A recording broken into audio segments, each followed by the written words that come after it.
war? There's a difference of opinion on this. Listen, impeachment is a legal process. It's in the Constitution. Yeah, it's high crimes and misdemeanors. There's no evidence of any high crime or misdemeanor here. That judgment are not made by protesters at rallies, Bills. It's made in the House of Representatives. You can't get a House of Representatives to investigate anything unless you have evidence of wrongdoing, which you do not have. Thus, this is irresponsible talk unless evidence is put forth. I don't think that you get the way this works. It does not have to reach the high state in the House of Representatives for people who are frustrated in the street to call for kicking bums out of the House, for kicking the Senate out, and to saying impeach the president. It's more than that. It's more than that. It's undermining. It's undermining a sitting president who's in the middle of a war, and you know we're in the middle of a war, and you know this is nonsense. Yet you think that somehow some good can come out of it, and I don't.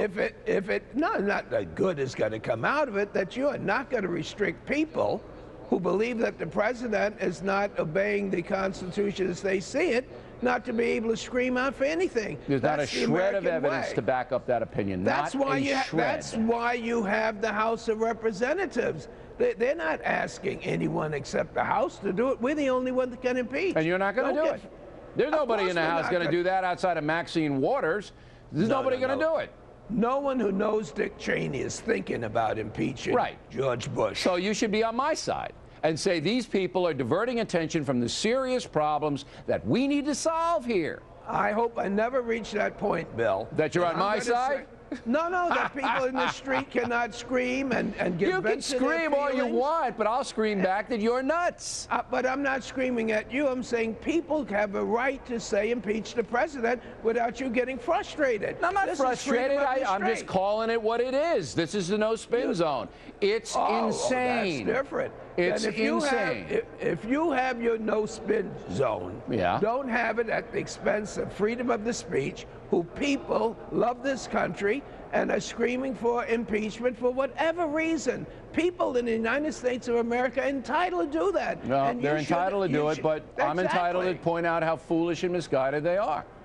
Yeah, but, you know, when you talk about freedom of speech, I think you ought to be a little looser and not uptight about that. I'm not uptight. It's not going to happen. No. And you can't. But it hurts us. Ridiculous. It hurts every one of us because we're diverting attention away from the real problem. The real problem isn't the Bush administration, although absolutely they booted the war in Iraq. The real problem is Islamic terrorists who want to kill us. And you guys in the House and the President and the Senate should be working together to try to protect us and solve this problem, not diverting attention into the fringe. You know, the American people have spoken. That's the only reason why the Democrats are in charge now. Now we want you to do something. They're frustrated with the president. Now we want you to do something, so do something. There's not one scintilla of evidence as to why we got involved in this war. The president has said he's made mistakes. He has not given us a way to get out of the war. And what you are saying, I think, Bill, is that notwithstanding his mistakes, the 3,000 Americans that have been killed, the hundreds of thousands of Iraqis, the 30,000 people are wounded, you're saying, don't criticize the president, we're in war. Well, hell, he got us in this war. He's not talking about No, that's not what I'm saying. I'm saying responsible criticism is fine, but we need to find solutions to Iraq, Iran, Islamic terror, and North Korea, and this stuff isn't helping. It's not inconsistent to be critical of the president and to say that we have some real problems to deal with. They have no solutions other than impeachment, which is loony.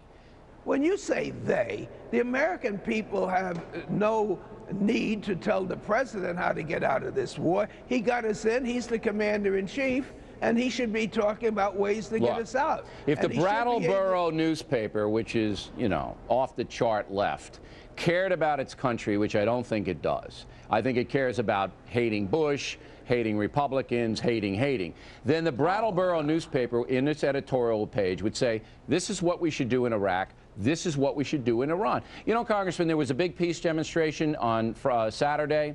You weren't there, but some of your colleagues were. We interviewed Fonda and Penn and Sarandon.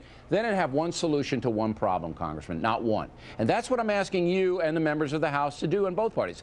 Come up with better solutions. I'll give you the last word.